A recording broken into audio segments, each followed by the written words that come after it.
முடிஞ்சா பரிச்ச படிக்காம உட்காந்து வெட்டியா பேசிட்டு இருக்காங்க கூட. நல்லா படிக்கிறேன் ஸ்கூல்ல எல்லாம். ஊர்ல எல்லாரும் உன்னை நல்லா பேசிட்டு இருக்காங்க வேற. எவன்டா உனக்கு ஏதோ சொன்னது? நானே அடுத்தவங்க பார்த்து எழுதி ஃபெயில் ஆகிருக்கேன். உனக்கெல்லாம் எவன்டா இதெல்லாம் சொல்றது? போடான்ட்டு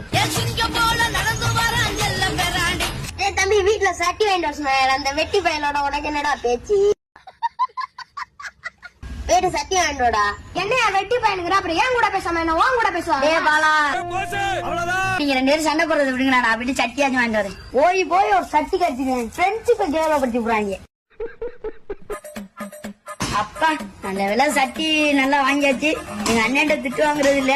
எப்படி உனக்கு பிடிச்சிருக்கேன்? பார்த்து வாங்கினே கடைக்காரனே வெறுப்பாயிட்டேன். எப்படி போட்டுக்க. நீ என்ன குழம்பு சட்டி வாங்கிட்டு வர சொன்ன? நம்ம போற சட்டி வாங்கிட்டு வந்திருக்க. கடைக்கு போக சொன்னதுக்கு தரமா செஞ்சு விட்டேன். இன்னைக்கு நம்ம 2000 ரூபாய் பட்டி. நீ வாங்கிட்டு வந்த சட்டி நீங்களே போட்டு வந்தா என்கிட்ட நிறைய சட்டி இருக்கு.